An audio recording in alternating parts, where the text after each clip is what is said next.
Sí, listo. Buenas noches.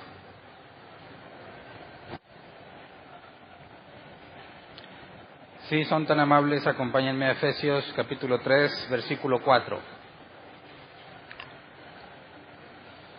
Efesios 3, 4. Vamos a continuar con lo que analizamos el domingo. El domingo estuvimos hablando de la elección antes de la creación del mundo. Si la elección es antes de la creación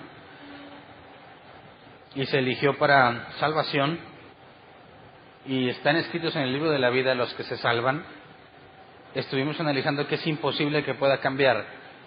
Si Dios, que está fuera del tiempo, ya sabe quiénes son los que se salvan, es decir, en el futuro, si Dios ya vio cómo se acaba la historia del mundo y sabe quiénes son elegidos, por consecuencia es imposible que puedas cambiar esa realidad durante el tiempo que estamos viviendo. Es imposible que alguien que esté escrito en el libro de la vida no llegue al final de los tiempos como alguien salvo, ya que Dios estipuló desde antes de la creación que así sería.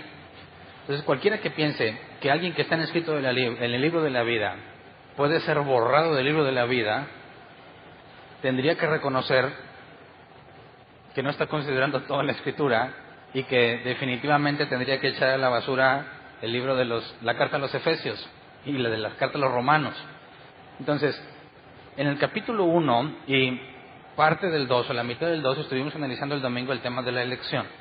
Y como consecuencia de la elección tenemos lo que dice aquí en Efesios 3:4. Al leer esto podrán darse cuenta de que comprendo el misterio de Cristo. El tema se llama así, el misterio de Cristo. Y Pablo habla de un misterio que para poder explicarlo primero tuvo que poner como base el tema de la elección. La salvación por gracia, de manera que no fuiste elegido por las obras que Dios sabía que harías, sino que las obras estuvieron preparadas para ti aún antes de que las hicieras. Es decir, es Dios quien interviene en la vida de la persona que eligió para salvación. Entonces, considerando esta situación de la elección antes de la creación del mundo, cuando Jesús viene y manifiesta una serie de cosas que vamos a analizar, Pablo concluye que hubo algo oculto desde el principio de la creación hasta el día en que Jesús resucitó y que nadie lo sabía. Leamos Efesios 3 del 1 al 5. Dice: por esta razón yo, Pablo, prisionero de Cristo Jesús por el bien de ustedes, los gentiles, me arrodillo en oración. Sin duda se han enterado del plan de la gracia de Dios que Él me encomendó para ustedes, es decir, el misterio que me dio a conocer por revelación, como ya les escribí brevemente. Al leer esto podrán darse cuenta de que comprendo el misterio de Cristo. Este misterio que en otras generaciones no se les dio a conocer a los seres humanos, ahora se les ha revelado por el Espíritu a los santos apóstoles y profetas de Dios. Entonces Pablo dice que esto no se le reveló a las generaciones anteriores. Y esto ya es un choque muy fuerte contra los judíos que no reconocen al Nuevo Testamento como escritura inspirada por Dios. Cuando ellos leen este tipo de cosas dicen: ¿por qué Dios no nos revelaría, si nosotros fuéramos los judíos, por qué Dios no nos reveló nada de esto? ¿Por qué lo mantuvo oculto? ¿Por qué razón tendría que ocultar esta información si somos su pueblo escogido, no? Entonces Pablo está diciendo, y se mete en problemas con el judaísmo cuando dice que no se lo reveló a ellos y que estuvo oculto, y viene a revelarse hasta tiempos del Nuevo Testamento. ¿Por qué razón Dios ocultaría información de su pueblo? El Viejo Testamento, lo que es los 5 libros de Moisés y todos los profetas, hablan de muchas cosas que Dios dijo, pero pareciera que nunca hablaron sobre la muerte y la resurrección de Jesús. Pareciera que lo que el Nuevo Testamento dice no tiene nada que ver con lo que el Viejo Testamento dice. Entonces, Pablo está diciendo que estuvo oculto a las generaciones, pero luego va un poco más allá. Leamos del 8 al 11. Dice: aunque soy el más insignificante de todos los santos, recibí esta gracia de predicar a las naciones las incalculables riquezas de Cristo y de hacer entender a todos la realización del plan de Dios, el misterio que desde los tiempos eternos se mantuvo oculto en Dios, creador de todas las cosas. El fin de todo esto es que la sabiduría de Dios, en toda su diversidad, se dé a conocer ahora por medio de la Iglesia, a los poderes y autoridades en las regiones celestiales, conforme a su eterno propósito realizado en Cristo Jesús nuestro Señor. Entonces, Pablo dice que estuvo oculto y nos dice que era a fin de que la sabiduría de Dios, por medio de la iglesia, se dé a conocer a los ángeles, ¿verdad? Lo mantuvo oculto para dar a conocer su sabiduría a los ángeles. ¿Qué tiene que ver esto con el tema de la elección que nos estuvo hablando en los primeros 2 capítulos? Pablo nos está diciendo que ahora la iglesia tiene la tarea, no nada más de darle a conocer a los hombres, que es lo que dice antes del versículo 8, sino también de darlo a conocer a los ángeles. El misterio que estaba oculto también tenía el propósito de que fuese revelado a los ángeles para que los ángeles entendieran la sabiduría de Dios. ¿Por qué razón Dios está interesado en que los ángeles conozcan la sabiduría de Dios? Y sobre todo, ¿por qué la iglesia tendría que dárselo a conocer a los ángeles? Además de los humanos, con la predicación del Evangelio, también a los ángeles. Y Efesios nos lleva, de cierta forma, a este tema espiritual que más adelante vamos a ver, sobre la armadura de Dios y la lucha contra príncipes y potestades y todo ese tipo de cosas, y analizaremos la guerra espiritual, pero por lo pronto nos dice que los ángeles se van a dar cuenta de la sabiduría de Dios por medio de la iglesia. Y esto es interesante porque entonces los ángeles no saben todo y no saben el futuro, ¿verdad? No pueden saber lo que iba a pasar porque también para ellos estaba oculto. Entonces, cuando Satanás hizo todo lo que pudo por matar a Jesús, ¿estaba consciente del misterio de Cristo? No, porque estuvo, según Pablo, oculto hasta la resurrección de Jesús. Entonces, lo que Satanás hizo con Jesús, lo hizo ignorando el misterio de Cristo. Esto resuelve una pregunta: si Satanás sabe que crucificar a Jesús va a traer salvación a todas las naciones, ¿lo hubiese crucificado? No. Entonces, ¿por qué razón Satanás hace todo el esfuerzo por tentarlo, por matarlo? Si pensamos que él ya sabía lo que iba a pasar, no tiene ningún sentido que lo haga. La única forma de entender por qué Satanás, en lugar de evitar la crucifixión y evitar la predicación del Evangelio desde la raíz, hace todo lo posible por matar a Jesús, nos dice Pablo, porque estaba oculto aún para ellos. Pero quisiera que eso lo analizáramos al final, para primero entender cuál es el misterio de Cristo con detalle, y luego poder entender qué referencia hace hacia los ángeles. Entonces, vamos desde Efesios 1, 15 al 23, para enfocarnos primero en entender el misterio de Cristo, porque Pablo lo explica desde el capítulo 1. Intencionalmente me brinqué esto, la reunión pasada, para analizarlo con detalle en esta ocasión. Así que dice el versículo 15: por eso yo, por mi parte, desde que me enteré de la fe que tienen en el Señor Jesús y del amor que demuestran por todos los santos, no he dejado de dar gracias por ustedes al recordarlos en mis oraciones. Pido que el Dios de nuestro Señor Jesucristo, el Padre glorioso, les dé el espíritu de sabiduría y de revelación para que lo conozcan mejor. Pausa. ¿Cuál es este espíritu de sabiduría y de revelación? ¿Es así como que el espíritu de temor, nomás que este es de sabiduría y hay otro de revelación? ¿O cuál es el espíritu de sabiduría y revelación? Para empezar, recuerda que Jesús dijo que el Espíritu Santo nos diría todo lo que oiga del Padre. Si hay una revelación para nosotros, hijos de Dios, si algo se nos ha de revelar es lo que el Padre diga. ¿Quién es el encargado de decirnos lo que el Padre dice? El Espíritu Santo. Entonces, ¿quién es el espíritu de sabiduría y de revelación? Por eso la NBI pone espíritu con mayúscula. Está hablando del Espíritu Santo, no de un espíritu que por ahí anda, que lo tienes o no, y que es diferente al Espíritu Santo. El espíritu de sabiduría y de revelación es el Espíritu Santo. Así que no hay por qué pedir un espíritu aparte del que ya tenemos, ¿verdad? Es el Espíritu Santo. Y Pablo está diciendo a los Efesios: oro para que Dios les dé ese espíritu, para que lo conozcan mejor. Dice: pido también que les sean iluminados los ojos del corazón, para que sepan a qué esperanza Él los ha llamado, cuál es la riqueza de su gloriosa herencia entre los santos, y cuán incomparable es la grandeza de su poder a favor de los que creemos. Aquí la palabra corazón hace referencia al hombre interior, ¿verdad? Cardia, mente, hombre interior. Y dice que quiere que se te iluminen los ojos de tu mente, que puedas comprender por qué es tan grande lo que Jesús nos da. Versículo 19. Y cuán incomparable es la grandeza de su poder a favor de los que creemos. Ese poder es la fuerza grandiosa y eficaz que Dios ejerció en Cristo cuando lo resucitó de entre los muertos y lo sentó a su derecha en las regiones celestiales. Pausa. Fíjate, el poder de Dios está a favor de los que creen. Y con ese poder, ese mismo poder, Dios resucitó a Jesús de entre los muertos. Así que, si ese poder que tiene, o digamos que tiene la capacidad de resucitar a Jesús y darle un cuerpo nuevo, actúa en nuestro favor, ¿a qué se refiere que actúa en nuestro favor? En que nos va a dar riquezas, bienestar, paz.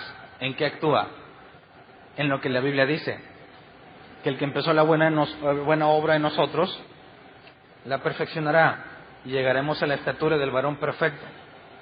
La santidad es un proceso gradual y cada vez, con las experiencias y las situaciones que vivimos, debemos parecernos cada vez más a Jesús.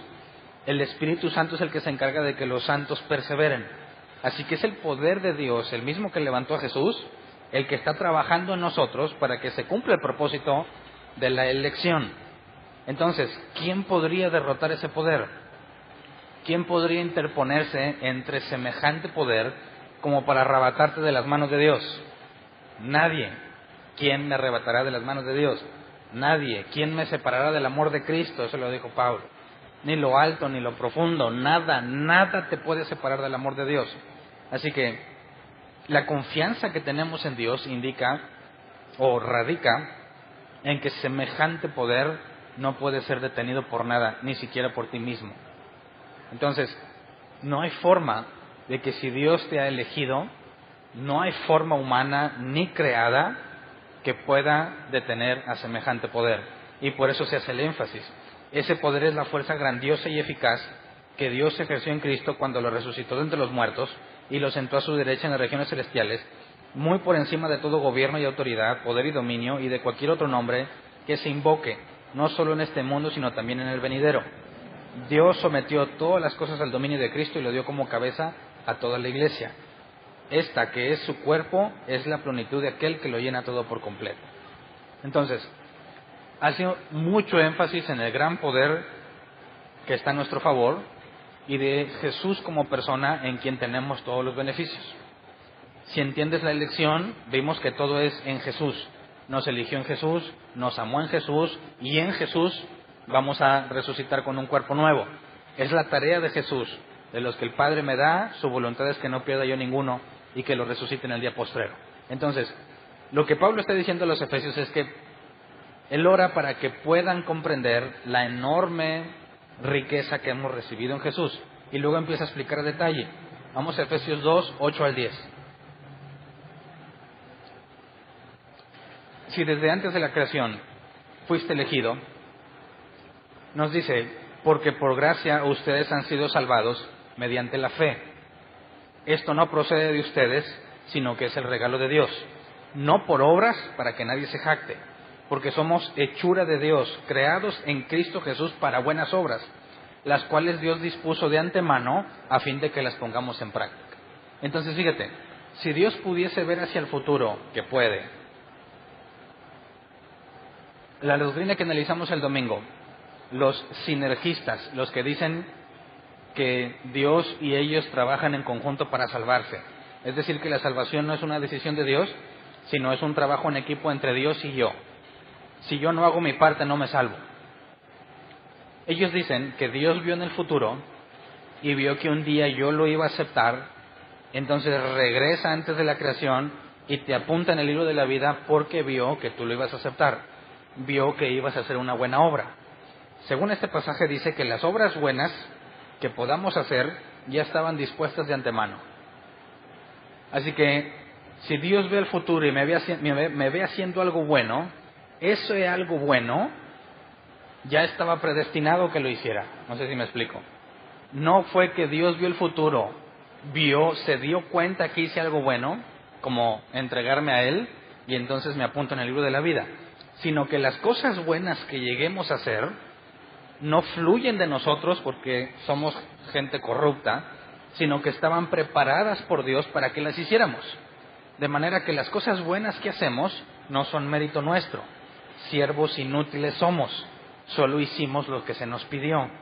De manera que nadie se puede jactar por las cosas buenas que hace, como si Dios lo aceptase por eso, sino que las cosas buenas que llegamos a hacer fueron ordenadas por Dios desde antes para que las hiciéramos en favor de nosotros o en favor de cualquier otro a quien le hablemos de la Escritura o seamos el medio que Dios haya usado para alcanzarlos. Así que no es posible que por medio de mis acciones yo pueda ser elegido para salvación, porque es por medio de gracia.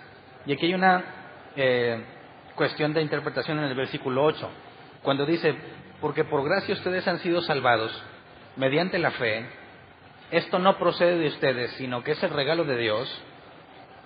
Tendríamos que pensar, ¿cuál es el regalo de Dios? ¿La salvación o la fe? ¿Qué es lo que procede de Dios? ¿La salvación o la fe? Y tú dices, bueno, si por gracia soy salvo y esto no procede de mí, sino que es regalo de Dios, entonces la fe sí tiene que proceder de mí, ¿no?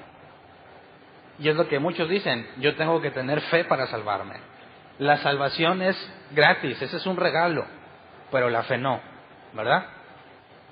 Al contrario, si yo digo, bueno, por gracia soy salvo mediante la fe, esto no procede de ustedes, sino que es el regalo de Dios. Es decir, la fe es el regalo de Dios y por consecuencia soy salvo. Entonces, para que una persona tenga fe, ¿qué se requiere? ¿Que Dios le dé la fe o que Él genere esa fe? ¿Me explico? ¿Cuál será? Dejemos que la Biblia nos responda. Filipenses 1:29. Porque a ustedes se les ha concedido no solo creer en Cristo, sino también sufrir por Él. Entonces, ¿la fe es un regalo o no? Porque a ustedes se les ha concedido no solo creer en Cristo, sino también sufrir por Él. Entonces la fe es un regalo, ¿verdad? Cuando dice, regresémonos a Efesios 2:8, porque por gracia ustedes han sido salvados mediante la fe, esto no procede de ustedes, sino que es el regalo de Dios. Según Filipenses 1, la fe es un regalo de Dios, se nos concede, de manera que queda derribada la idea de que yo tengo que tener fe para salvarme, generarla. Es imposible que yo la genere. Es un regalo que Dios te da. Así que no hay ningún ser humano que pueda tener fe en Dios si no la ha recibido de Él. ¿Me explico? Entonces la salvación es gratis, es un regalo también. Bueno, dice que es por gracia. Y lo que es por gracia implica que no hay mérito. Entonces, tanto la salvación como la fe son un regalo de Dios. Por eso no tratamos de convencer a nadie de que venga el Evangelio. Por eso no tenemos música cuando se acaba la predicación que te mueva a que vengas y pases y hagas un compromiso o que quieras hacer una oración. Por eso no tenemos un show de luces que te motive. Tampoco tenemos el dinero para comprarlo. Si tuviéramos el dinero, no la compraríamos. Porque no me interesa convencerte. Porque para que tú tengas fe en Dios, se requiere que Dios te la dé. Así que por eso no tenemos ninguna presión en convertir a las personas. Simplemente predicamos la Escritura y aquel que reaccione favorablemente al mensaje, sabemos que solamente lo pudo haber hecho porque Dios se lo concedió. Entonces, si Dios te concede la fe, ¿será posible que Dios haya visto en el futuro que tú ibas a tener fe y por eso te salva? Claro que sería imposible, porque para que una persona tenga fe, Dios se la tuvo que dar. Así que lo primero que Dios determinó es que un día yo tendría fe en Él. Y por medio de esa fe me salvo. No necesitó ver el futuro, a ver si Hernán iba a aceptar o no. Dijo, Hernán, tal día y tal hora le voy a dar fe. Y por eso se va a salvar. De manera que es la voluntad de Dios en la elección, no las cosas que tú hubieses decidido o las combinaciones posibles que te hubieran llevado a aceptar a Jesús en tu corazón, ¿verdad? Como si te pidiera permiso. ¿A quién le ha pedido permiso a Dios para darle fe? ¿A quién Dios le dijo, Hernán, tengo un plan maravilloso para tu vida, solamente tienes que creer en mí? No, simplemente dijo, ya es tiempo, ya iba Hernán a los pies de Jesús. Ahí está el ejemplo de Pablo. Pablo rumbo a Damasco, Dios no le preguntó nada. Se le aparece y lo somete, porque Dios quiso, por su misericordia. Y es lo mejor que nos puede pasar, ¿verdad? Así que, tanto la salvación como la fe son un regalo de Dios. Y es imposible que tú la generes, porque si Dios te lo concede, tú no puedes decir, de ahora en adelante voy a tener fe. Pues podrás tener fe con una definición distinta a la de la Escritura. Para que sea la fe bíblica, Dios te la concede. ¿Me explico? Entonces, versículo 10, somos hechura de Dios, creados en Cristo Jesús para buenas obras. No es que vio el futuro, sino que te hizo para esas obras. Todo está de acuerdo al propósito que Dios ha establecido en tu vida. Por eso, aunque Pablo, rumbo a Damasco, se topó con Jesús, Pablo después hemos leído que dijo, desde el vientre de mi madre me eligió. Pablo llegó a la conclusión de que él no estaba buscando a Jesús y sin embargo vino a los pies de Jesús porque Dios lo había elegido desde antes de nacer. Por eso explica que es imposible que la salvación pueda ser por obras. Ahora, vamos a Hechos 13:48, que es otro pasaje que afirma lo que estoy diciendo. Hechos 13:48 dice, al oír esto, los gentiles se alegraron y celebraron la palabra del Señor y creyeron todos los que estaban destinados a la vida eterna. Así que el tener fe estaba arreglado desde la elección. Dios dijo, tú vas a tener fe, estás destinado a la vida eterna. Así que no es una visión futura de lo que ibas a hacer, ¿verdad? Sino la elección soberana de Dios. Entonces, vamos a Efesios 2:11 al 13.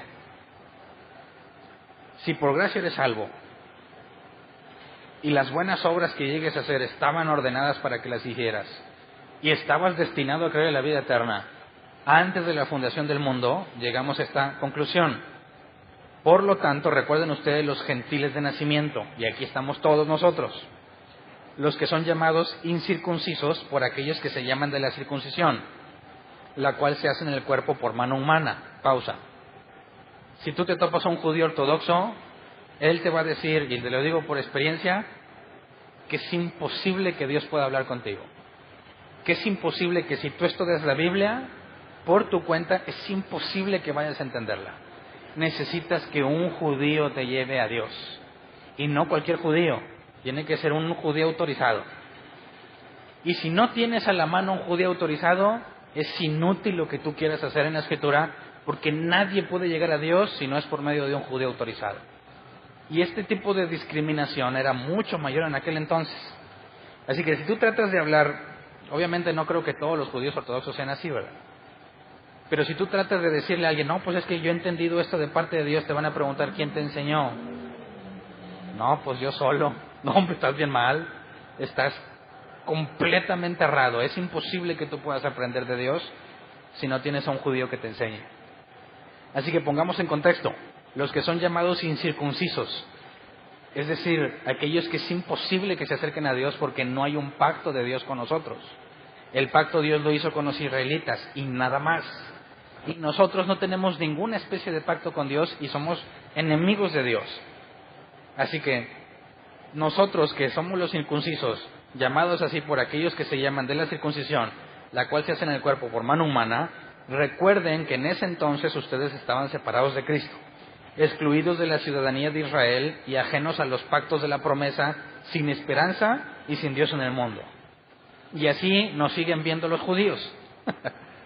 Estás en el hoyo, separados de Dios, excluidos, ajenos a las promesas, sin Dios y sin esperanza. Y si tú no sirves al Dios que ellos sirven, eres un idólatra. Así que de entrada, cualquier judío te trata de idólatra. Versículo 13. Pero ahora en Cristo Jesús, a ustedes, que antes estaban lejos, Dios los ha acercado mediante la sangre de Cristo. Empieza a decirnos, ustedes en nada son inferiores a los israelitas. A pesar del pacto y lo que Dios hizo con ellos, por medio de lo que Jesús hizo, Dios los ha acercado. Sigamos leyendo, versículo 14 al 18. Dice, porque Cristo es nuestra paz, de los dos pueblos ha hecho uno solo, derribando mediante su sacrificio el muro de enemistad que nos separaba. Pausa. De los dos pueblos ha hecho uno, y el muro de enemistad que nos separaba fue derribado. ¿Cuál muro es ese? No encontré la foto y no tuve chance de buscarla, pero hace tiempo les traje un modelo del templo de Jerusalén. No sé quién lo recuerde. Y en una parte donde tú veías donde estaban los atrios, vimos que había una división. La parte donde los gentiles podían entrar, y a partir de ese muro ya no podían accesar los gentiles, solamente los judíos. Y históricamente sabemos que en ese muro había muchos señalamientos de que de a partir de ahí en adelante ninguno que fuera gentil podía pasar. Lo que está diciendo Pablo aquí es que ese muro que impedía que entraras al templo, ¿por qué sería importante entrar en el templo? Porque ¿quién se supone que está en el lugar santísimo? Dios, ¿verdad?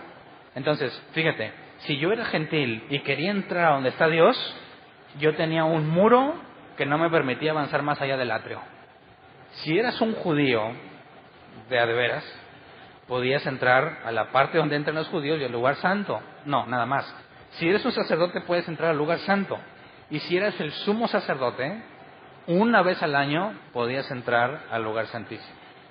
Es decir, solo una persona en todo el mundo a la vez podía entrar al lugar santísimo una vez al año. Pudiese relacionarse con Dios directamente. Lo que está empezando a explicar Pablo es, primero, el muro en el atrio lo derribó. Eso implicaría que podemos ir más adentro, ¿verdad? Pero no tanto como un sacerdote. Luego dice versículo 15, pues anuló la ley con sus mandamientos y requisitos. Esto lo hizo para crear en sí mismo de los dos pueblos una nueva humanidad al hacer la paz, para reconciliar con Dios a ambos en un solo cuerpo mediante la cruz, por la que dio muerte a la enemistad. Cuando dice que anuló la ley, Jesús dijo que no venía a abrogar la ley, sino a cumplirla. Cuando hemos hablado de ese tema, sabemos que la ley permanece para siempre, pero la ceremonial no.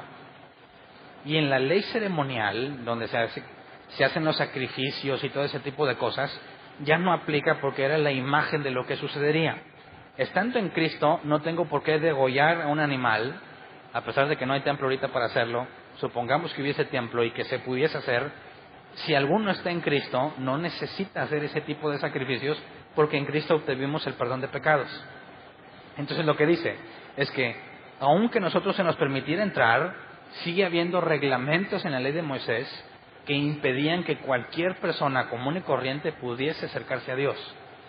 Esa ley ceremonial queda eliminada por medio de la cruz, por medio de Jesús. Entonces, dice el versículo 17, Él vino y proclamó paz a ustedes que estaban lejos y paz a los que estaban cerca, pues por medio de Él tenemos acceso al Padre por un mismo Espíritu. Así que no nada más se derriba el muro del atrio, se elimina la ley ceremonial, ya no existe eso de que es sacerdote o sumo sacerdote.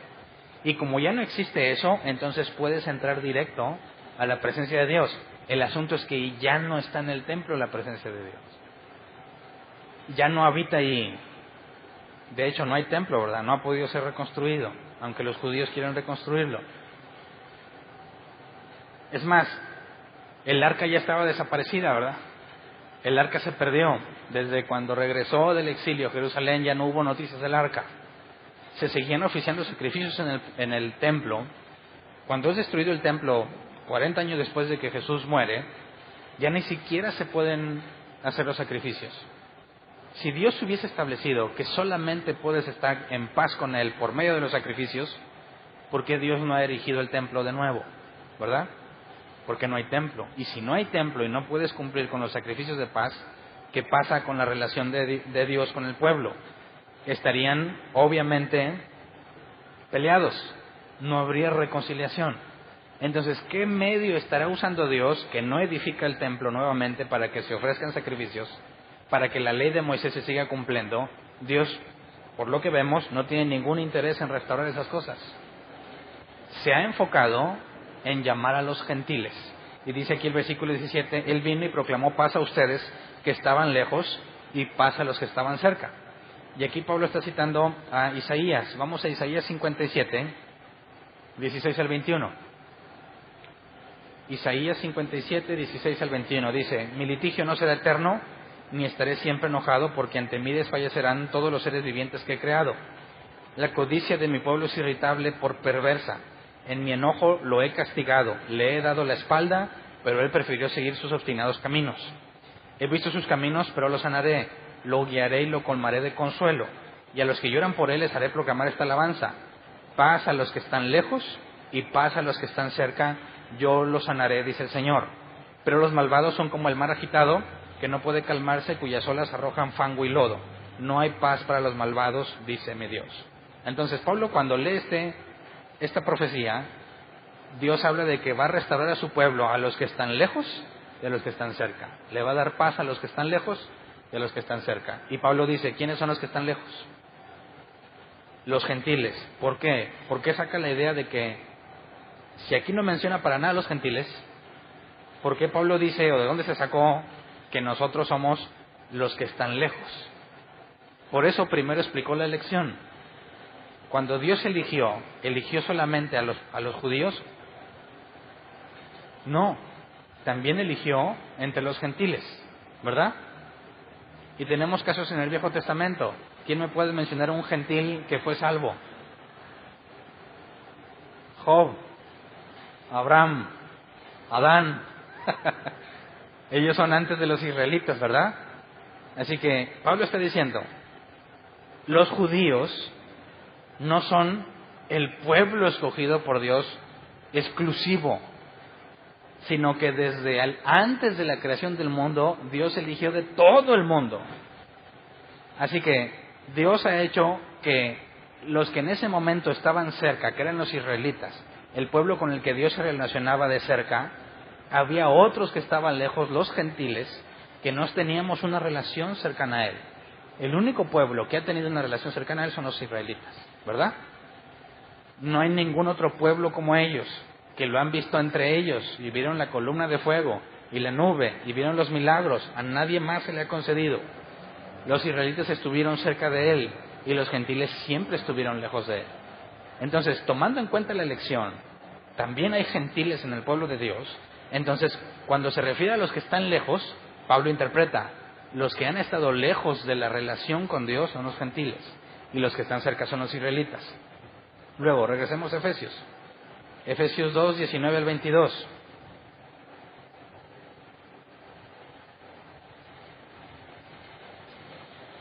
Dice: por lo tanto, ustedes ya no son extraños ni extranjeros, sino conciudadanos de los santos y miembros de la familia de Dios, edificados sobre el fundamento de los apóstoles y los profetas, siendo Cristo Jesús mismo la piedra angular. En Él todo el edificio bien armado se va levantando para llegar a ser un templo santo en el Señor. En Él también ustedes son edificados juntamente para ser morada de Dios por su Espíritu. Y cuando un judío haya leído esto, se ha de haber enojado como no tienes idea. Porque ¿qué era más sagrado para un judío que el templo de Dios? Nada. ¿Qué es lo que está diciendo aquí Pablo? Ya no necesitas ese templo, no necesitas un lugar físico. ¿Quién es el templo? Dice: somos edificados sobre el fundamento de los apóstoles y los profetas, siendo Cristo la piedra angular. En Él todo el edificio bien armado se va levantando para llegar a ser un templo santo en el Señor. En Él ustedes son edificados juntamente para ser morada de Dios por su Espíritu. De manera que el templo está compuesto ahora por los hijos de Dios, no por bloques de piedra o por materia inerte. Vamos a 1 Corintios 3, 10 al 11, donde nos habla, Pablo ya nos había hablado sobre este cimiento. 1 Corintios 3, 10 al 11 dice: según la gracia que Dios me ha dado, yo como maestro constructor eché los cimientos y otro construye sobre ellos. Pero cada uno tenga cuidado de cómo construye, porque nadie puede poner un fundamento diferente del que ya está puesto, que es Jesucristo. Y aquí toma la imagen de una construcción, ¿verdad? Si tú quieres hacer un edificio, lo primero que pones son los cimientos.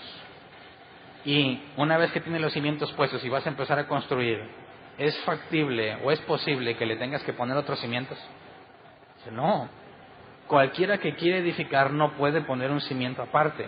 Si pones un cimiento aparte, ya no es la misma construcción, ¿verdad? Así que, si el fundamento es Jesús, bueno, los profetas y los apóstoles, y la piedra angular es Jesús, ¿todos saben que alguien no sabe qué es la piedra angular en una construcción? Digamos que es el primer bloque que se pone de donde se toma la referencia para todos los demás. Yo vi el caso, por ejemplo, a lo mejor no tiene mucho que ver, pero los que ponen vitropiso en las casas,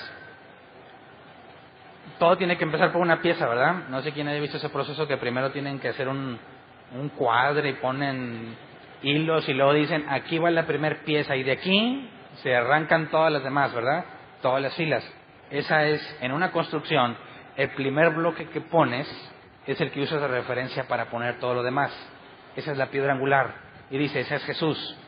Pero todo el fundamento tiene que ver con la enseñanza de los apóstoles y de los profetas. ¿Cuáles profetas? ¿Los del Antiguo Testamento? No, los del Nuevo Testamento. ¿Se acuerdan quién eran profetas y maestros en la iglesia de Antioquía? Pablo, Bernabé y otros. La iglesia, la primera iglesia, lo que llamamos la iglesia primitiva, y aclaro, primitiva no porque fueran hombres primitivos de las cavernas, que ya una vez me preguntaron que si cuando decía iglesia primitiva eran los hombres primitivos. Digo, no. Iglesia primitiva es porque es la primera iglesia. Digo, sigue siendo la misma, pero es la primera vez que se reunió. Dice la Escritura en Hechos que juntos perseveraban en la doctrina de los apóstoles, en el partimiento del pan, en la comunión unos con otros y en las oraciones. De manera que si cualquier persona que pretende ser parte de la iglesia enseña algo distinto a lo que enseñaron los apóstoles, tiene un cimiento aparte. Y ese cimiento aparte no es la iglesia de Dios, es otra construcción. Por eso cualquiera que no predique la doctrina de los apóstoles es un falso maestro. Entonces, Pablo dice y hablaba sobre los cimientos. Ahora vamos a lo que dijo Pedro, 1 de Pedro 2:5. Sigue usando un ejemplo para demostrar que somos nosotros el templo ahora. 1 de Pedro 2:5 dice, también ustedes son como piedras vivas con las cuales se está edificando una casa espiritual. De este modo llegan a ser un sacerdocio santo para ofrecer sacrificios espirituales que Dios acepta por medio de Jesucristo. Y toma la analogía del templo. En lugar de ir al templo a ofrecer sacrificios, es la iglesia quienes son las piedras vivas donde hacemos sacrificios espirituales que Dios acepta. Cuando nos negamos a nosotros mismos, nos ofrecemos como un sacrificio. No hacemos lo que nosotros queremos, sino lo que Dios quiere.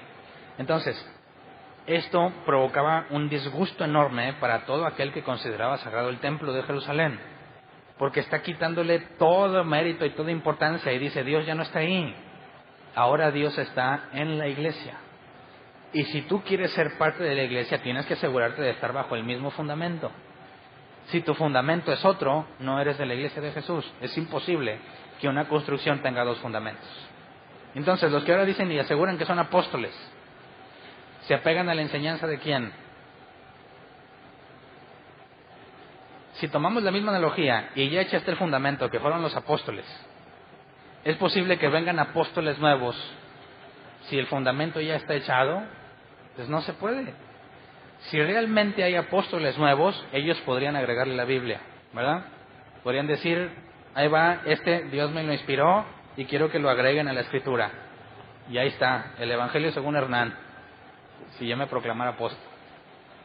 Es imposible, bajo esta enseñanza que vemos de Pedro y de Pablo, que ahora vengan algunos a asegurar que son apóstoles y que son tan importantes como los apóstoles en la iglesia primitiva, porque el fundamento ya fue echado y no necesitamos que haya más apóstoles. Cualquiera que asegure llamarse apóstol a la altura de la Escritura está loco completamente y desconoce gravemente la Escritura. Entonces, la idea de Pablo es apoyada por Pedro en cuanto a que nosotros somos el templo, razón por la que podemos concluir que es el Espíritu Santo hablando por ambos. Luego vamos a Efesios 3 del 1 al 6, porque entonces se acerca a hablar directamente ahora sí del misterio.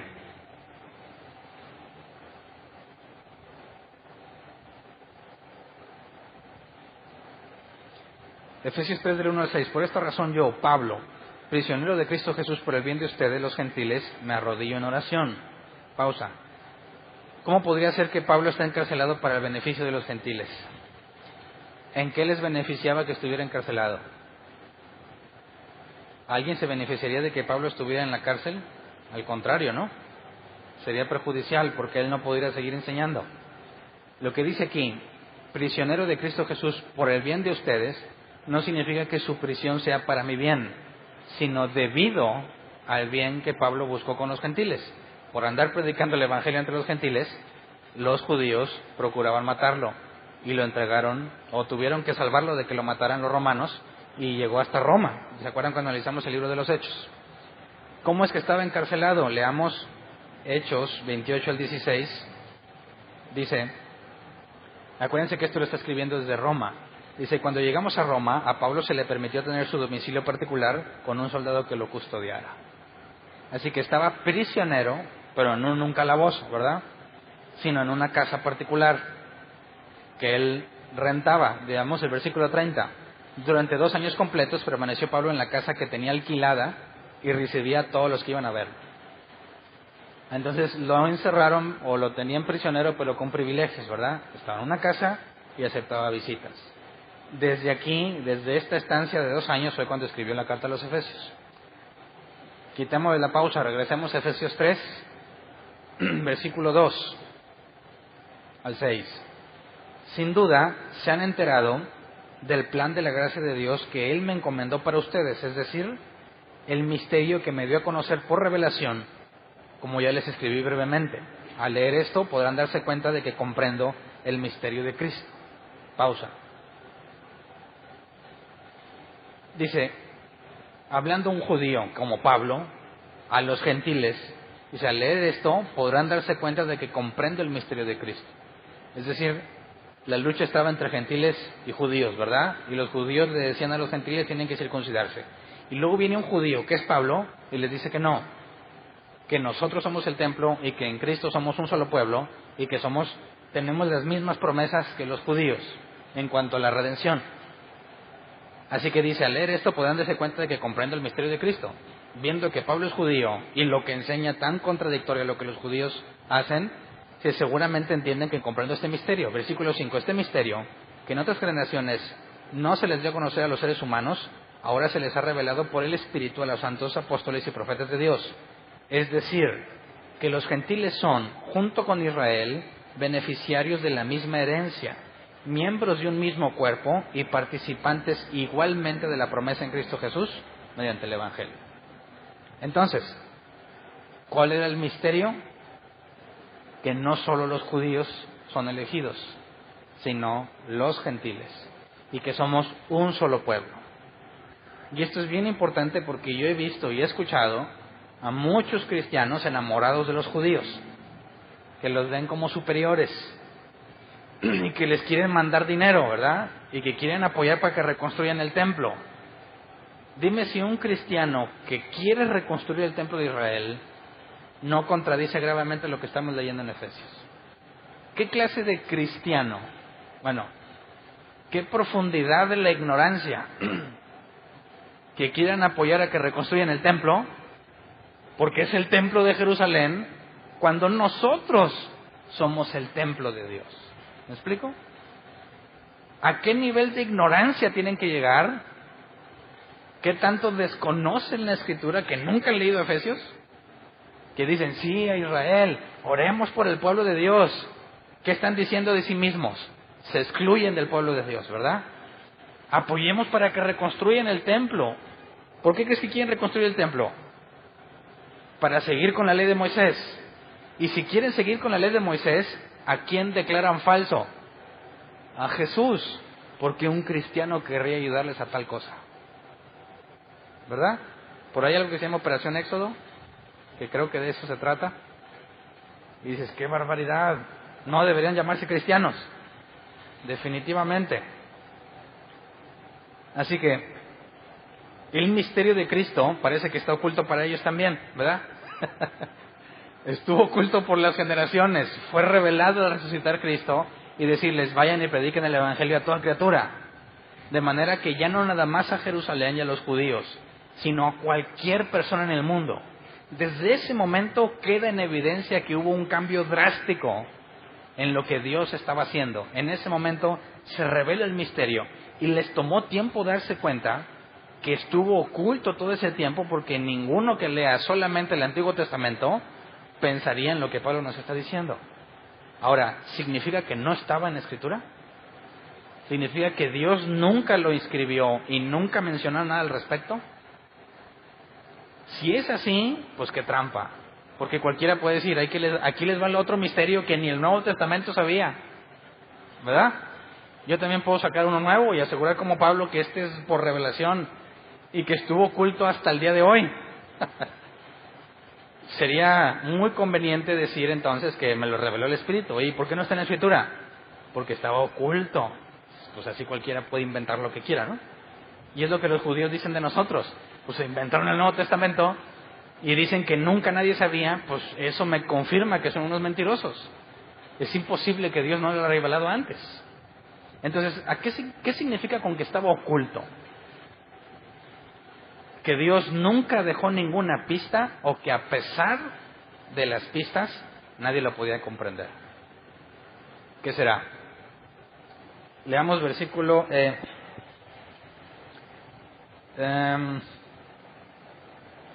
Génesis 18 Génesis 18, 17 al 18. Voy a leerte unos 4 pasajes para ver si Dios lo había dejado escrito o no, que un día Dios haría un solo pueblo de todas las naciones, no nada más de los judíos.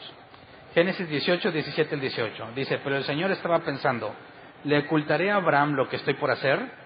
Es un hecho que Abraham se convertirá en una nación grande y poderosa, y en él serán benditas todas las naciones de la tierra. Cuando dice que todas las naciones de la tierra, entonces no nada más Israel, ¿verdad? Isaías 19, 23 al 25. Isaías 19, 23 al 25. En aquel día habrá una carretera desde Egipto hasta Siria. Los asirios irán a los egipcios y los egipcios a Siria, y unos y otros adorarán juntos. En aquel día Israel será, junto con Egipto y Asiria, una bendición en medio de la tierra. El Señor Todopoderoso los bendecirá diciendo, bendito sea Egipto mi pueblo, y Asiria obra de mis manos, e Israel mi heredad. Así que aquí tienes gentiles y judíos como un solo pueblo, ¿verdad? Y aquí estaba escrito en el Antiguo Testamento. Joel 2:28. Esta la hemos analizado mucho. Joel 2:28. Después de esto derramaré mi espíritu sobre todo el género humano. Los hijos y las hijas de ustedes profetizarán, tendrán sueños los ancianos y visión de los jóvenes. Entonces derramará su espíritu sobre todo el género humano, no nada más sobre los israelitas. Otra referencia que llegaría el día en que Dios alcanzaría a todos en general. Y luego leamos los de la boca de Pablo, Hechos 26, 22 al 23. Hechos 26, 22 al 23 dice, pero Dios me ha ayudado hasta hoy, y así me mantengo firme testificando a grandes y pequeños. No he dicho sino lo que los profetas y Moisés ya dijeron que sucedería, que el Cristo padecería y que siendo el primero en resucitar, proclamaría la luz a su propio pueblo y a los gentiles. De manera que tenemos aquí Pablo diciendo claramente que él no lo está inventando, sino que ya estaba escrito. Por eso, cuando dice que estuvo oculto, tendríamos que acordarnos de lo que Dios le dijo a Daniel. Sella las palabras de este libro, ¿verdad? Será comprendido hasta el final de los tiempos. De manera que cuando alguien lo lea, no lo va a comprender, aunque lo lea. Esa es la manera en que Dios oculta las cosas. Aquí estaba escrito y ya lo leímos, y hay muchísimas más referencias, pero considere que estas serán unas suficientes para demostrar que no es una invención del Nuevo Testamento, sino que también estaba registrado en el Viejo Testamento. Por eso es imposible que por medio de la ley de Moisés alguien se salve, porque primero estaban las promesas de bendición a las naciones antes de que se diera la ley de Moisés. Regresemos a Efesios 3, 7 al 11. Dice, de este evangelio llegué a ser servidor como regalo que Dios, por su gracia, me dio conforme a su poder eficaz. Aunque soy el más insignificante de todos los santos, recibí esta gracia de predicar a las naciones las incalculables riquezas de Cristo y de hacer entender a todos la realización del plan de Dios, el misterio que desde los tiempos eternos se mantuvo oculto en Dios, creador de todas las cosas. El fin de todo esto es que la sabiduría de Dios, en toda su diversidad, se dé a conocer ahora, por medio de la Iglesia, a los poderes y autoridades en las regiones celestiales, conforme a su eterno propósito realizado en Cristo Jesús nuestro Señor. Entonces, se lo ocultó a los israelitas por malo, lo mantuvo oculto para evitar que la gente se salvara. Dice que lo mantuvo oculto para que su sabiduría se manifestara por medio de la Iglesia a los seres celestiales. De manera que no era el objetivo para los humanos, sino para los seres celestiales. Y aquí se pone raro, ¿no? Es por qué razón querría Dios hacerle ver su sabiduría a los ángeles por medio de la Iglesia. Y quisiera que fuéramos a Lucas 15:10, porque Jesús habló sobre algo que los ángeles hacen cuando un pecador se arrepiente en la tierra. Y en los tiempos de Jesús está predicando sobre lo que vendría y la iglesia que dejaría formada. Y se les digo que asimismo se alegra Dios con sus ángeles por un pecador que se arrepiente. Pero leámoslo en la versión 60, que es una traducción literal, en este caso, dice: así os digo, que hay gozo delante de los ángeles de Dios por un pecador que se arrepiente. ¿Por qué se gozan los ángeles entonces? ¿Qué están haciendo los ángeles constantemente entonces cuando ven a la tierra, por decirlo de esa manera? ¿En dónde van a ver la sabiduría de Dios? En la iglesia. Y cuando un pecador se arrepiente se llenan de alegría. ¿Por qué? Porque cuando un pecador se arrepiente, es lo que Pablo dice, la riqueza incalculable que nos ha dado Cristo. Si la fe es un regalo y un pecador se arrepiente, ¿qué provocó que se arrepintiera? Dios. De manera que la alegría viene de que alguien que estaba destinado a destrucción, Dios decide salvarlo. Y cuando voltea a ver a la iglesia, ¿de qué habla la iglesia? ¿Y qué es lo que pasa en la iglesia? Son puros pecadores arrepentidos, ¿sí o no? Entonces los ángeles ven la sabiduría de Dios en la iglesia como gente completamente apartada de Dios, lejos de las promesas de Moisés, sin tener nada que ver con Dios. De repente, cuando ni los ángeles lo esperan, Dios lo transforma para salvación. Y hay alegría. Y están viendo cómo Dios hace las cosas en el mundo para salvar al mundo, cosas que los ángeles no pueden prever y no pueden saber quién es el que sigue en salvarse, en arrepentirse. De manera que los ángeles, viendo a la iglesia, se dan cuenta del poder de Dios en su sabiduría. Pero, vamos a Efesios 6:12. No nada más los ángeles, o digamos que no todos los ángeles se gozarían, ¿verdad? Según Efesios 6:12, y como quiera lo vamos a analizar más adelante, dice: porque nuestra lucha no es contra seres humanos, sino contra poderes, contra autoridades, contra potestades que dominan este mundo de tinieblas, contra fuerzas espirituales malignas en las regiones celestes. Así que estas autoridades en las regiones celestes tampoco saben, ¿verdad? Y cuando un pecador se arrepiente, no creo que se alegren, ¿verdad? Entonces hay dos reacciones cuando un pecador se arrepiente. Los ángeles que están con Dios se gozan, y los que están del lado de Satanás, como Apocalipsis dice, Satanás y sus ángeles, no creo que se gocen. El punto importante es que ellos tampoco sabían, ni saben quién se va a arrepentir. Eso los pone en una desventaja como la nuestra. Nosotros tampoco sabemos. El único que tiene control absoluto de eso es Dios, y Él va llamando a como Él quiere, según su propósito antes de la creación del mundo. Y es una sorpresa para los ángeles de Dios, los ángeles de Satanás y para nosotros, al mismo tiempo, cuando un pecador se arrepiente. Entonces, Dios ha dicho: ángeles, observen la iglesia. ¿Cuál? ¿Árbol plantado? Cuando habla de iglesia, y esto tiene que estar claro, no está hablando de una congregación en particular, ¿verdad? Está hablando de la iglesia de Jesús en todo el mundo. ¿Quiénes son la iglesia? Todos los elegidos, ¿verdad? Todos los elegidos, en donde quiera que estén en el mundo. cuando voltean a ver a la iglesia, no necesariamente esta congregación, aunque yo quiero pensar que aquí todos son hijos de Dios, ¿verdad? Les doy el beneficio de la duda. Entonces, cuando volteo a ver acá y ven a toda esta bola de pecadores arrepentidos, ya se gozaron hace rato por nosotros, ¿no? Y siguen buscando y viendo cómo personas se van agregando, cómo pecadores se siguen arrepintiendo por lo que Dios hace. Y ellos aprenden de la sabiduría de Dios. ¿Cómo es que una persona libremente viene a los pies de Jesús cuando es enemigo de Dios? Ahí está el gozo, el poder eficaz que obra a nuestro favor, que hace que nosotros nos mantengamos perseverando en Dios, a pesar de que somos opuestos a Dios en naturaleza. Entonces, Pablo dice, este misterio que estuvo oculto, se lo ha encomendado a la iglesia. Y cuando la iglesia predica, los ángeles ven y presencian la sabiduría de Dios en cómo, desde su soberano acto de elección hasta el día presente, sigue inquebrantable y sigue operando lo que Dios decidió hacer aún antes de la creación.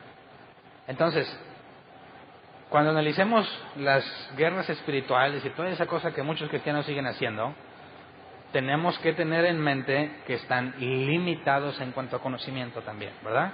Porque hay cristianos que dicen, no, cuando ores, no ores en voz alta, porque Satanás te oye.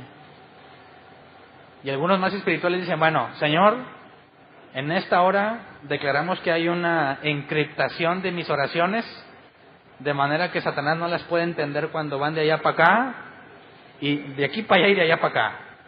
Y ya con eso como que Satanás dijo, oigo como que Hernán dice algo, pero no le entiendo porque acaban de encriptar la comunicación. Por eso sacan cada cosa que cuando entiendes que son seres limitados, aunque están en las regiones celestes, no saben lo que Dios va a hacer. Desconocen el futuro.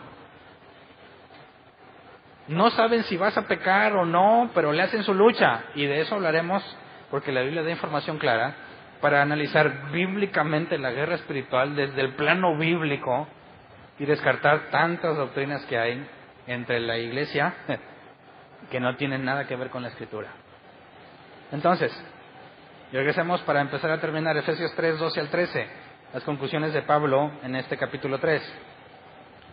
En él, hablando de Jesús, mediante la fe, disfrutamos de libertad y confianza para acercarnos a Dios. Así que les pido que no se desanimen a causa de lo que sufro por ustedes, ya que esos sufrimientos míos son para ustedes un honor. Pero quisiera resaltar el versículo 12. En él, mediante la fe, que ya vimos que es un regalo que Dios te da, disfrutamos de libertad y confianza para acercarnos a Dios. No necesitas ir a un lugar físico para estar con Dios. No necesitas una construcción para decir, esta es la casa de Dios, ¿verdad? ¿Cómo te atreves a entrar así a la casa de Dios? Soy la casa de Dios, junto con ustedes. Y para accesar a donde está Dios, simplemente es hablar con Él. Cosa que jamás un judío que pretenda vivir bajo la ley de Moisés podrá hacer, ¿verdad? Es imposible para ellos pensar que pueden relacionarse con Dios. Tienen que hacer un montón de cosas para poder llegar, y ellos juran que solamente el sumo sacerdote pudiese entrar si hubiera templo. Pero nosotros, como actividad diaria, podemos estar ante la presencia de Dios con plena confianza de que por medio de Jesús somos aceptados, a pesar de lo que somos, ¿verdad? Así que, ¿qué prefieres? ¿Vivir en aquellos tiempos o vivir en estos? Ver el templo, decir, mira la nube, ahí está la presencia. O tener evidencia de Dios dentro de ti. ¿Qué será más? ¿Cuál será el mayor milagro? ¿Ver la columna de fuego o tener el Espíritu Santo? Muchos prefieren ver la columna de fuego. Señor, baja y manifiéstate. Dices, ¿por qué? Si se supone que está aquí. ¿Cómo le pides una manifestación? O sea, ¿qué onda dentro de ti? ¿Estás solo o qué? Vamos a hacer que la presencia baje. Pues ¿a qué hora se te fue? ¿Me explico? Y si la presencia no está en ti, no eres hijo de Dios, ¿para qué quieres que baje? Te va a consumir. ¿Te das cuenta de las ironías de los cristianos?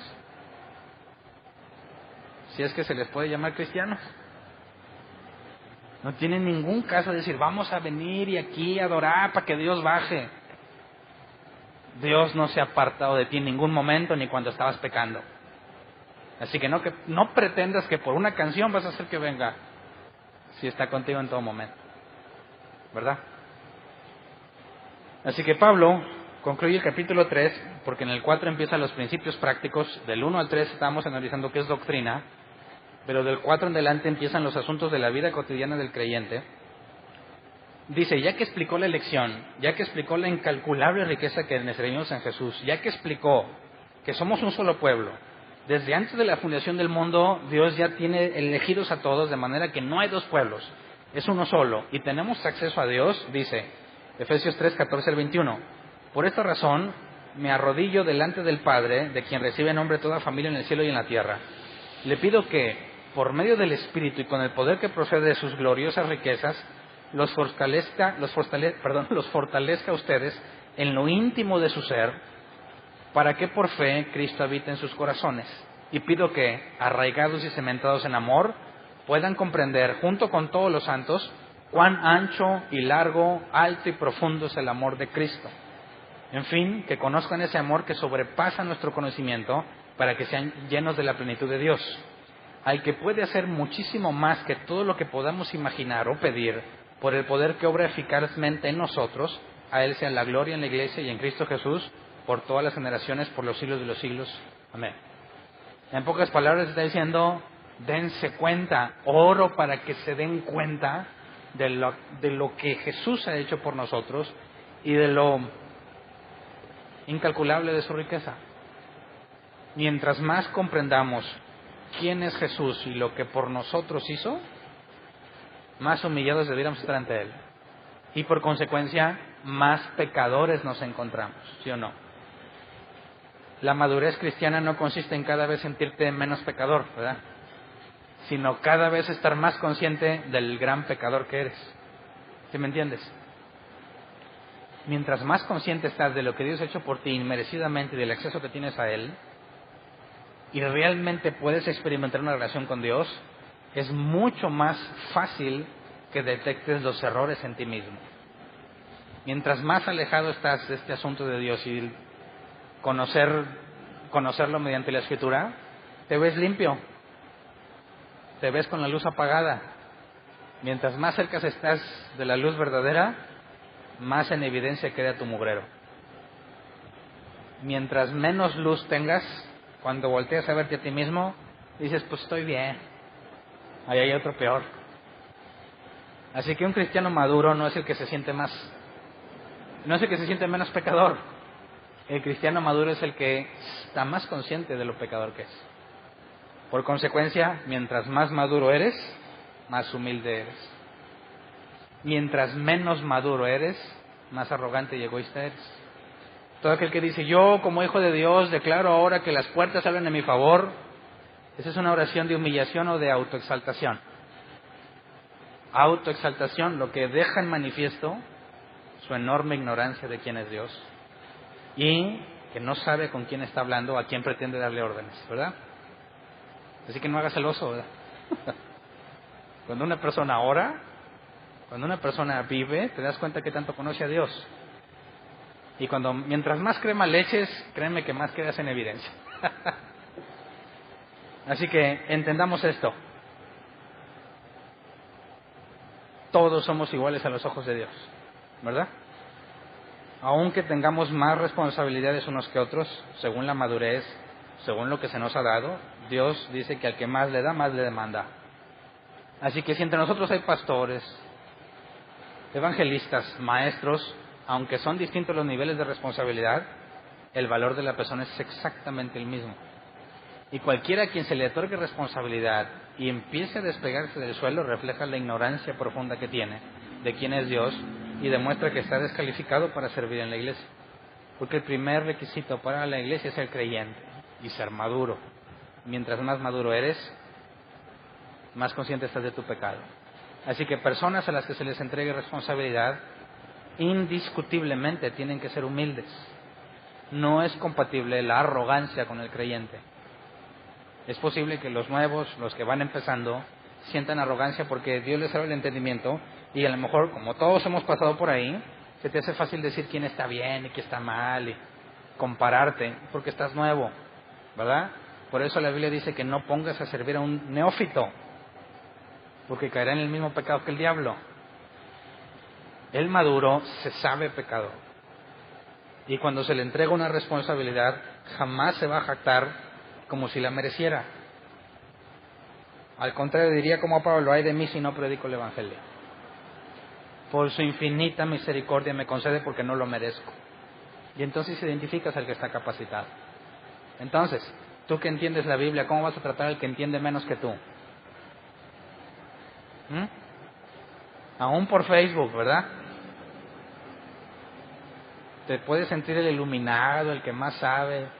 Debes ser el más humilde. Mientras más sabes de la Biblia, más humilde vas a ser. Y debemos de ser congruentes con nuestro trato a los demás, ¿verdad? Si nos topamos con esos cristianos que se andan peleando con los demonios y atan y desatan y prosperidad, no los maltrates. Así estabas tú y Dios te tuvo paciencia. Nada ganas de decir, tú estás mal y no sabes de la Biblia. Mira, si a ti te hubieran tratado así, no estarías aquí, ¿verdad? Dios no te regañó, Dios te hizo entender. Y eso es lo único que los puede sacar del error. Así que de nada sirve tratar de convencerlos o de mostrarles que están mal. Lo único que podemos hacer es tratar de explicar la Escritura lo más claro posible, por si Dios les concede entender. Y es lo más que podemos hacer, ¿verdad? Porque ellos quizás pecan de forma más abierta que tú, pero tú y yo seguimos pecando, ¿no? Más escondido quizás, menos visible, pero seguimos pecando. Así que no hay jerarquías, no somos más que nadie, somos todos iguales y debemos de ser congruentes con lo que estamos aprendiendo, ¿ok? Vamos a ponernos de pie. Si alguien anduvo apoyando para que construyeran el templo de Jerusalén, pídale perdón a Dios hoy mismo y cancele la promesa que hizo de enviar dinero, porque hay unos que hacen esas promesas, porque estarías contradiciendo gravemente el Evangelio. Y oremos para que esa oración que Pablo hace por los de Efeso o los Efesios, que también Dios nos la conceda a nosotros, que cada vez podamos entender cuán alto, ancho y profundo es el amor de Cristo, ¿ok? Vamos a orar. Señor, te damos gracias y te pedimos que nos concedas la misericordia que le concediste a Pablo cuando dice que se considera el más insignificante entre los santos, entre los creyentes. Sabemos que eso refleja la relación cercana que tiene a ti, la luz que tiene cerca de él para poder ver todos los defectos que tenía como persona. Enséñanos a no falsificar ese sentimiento, sino que genuinamente sepamos lo poco, nada que merecemos de tu parte, y cuando tú nos encomiendes algo, una responsabilidad, podamos decir exactamente lo que Pablo dijo en el mismo sentir.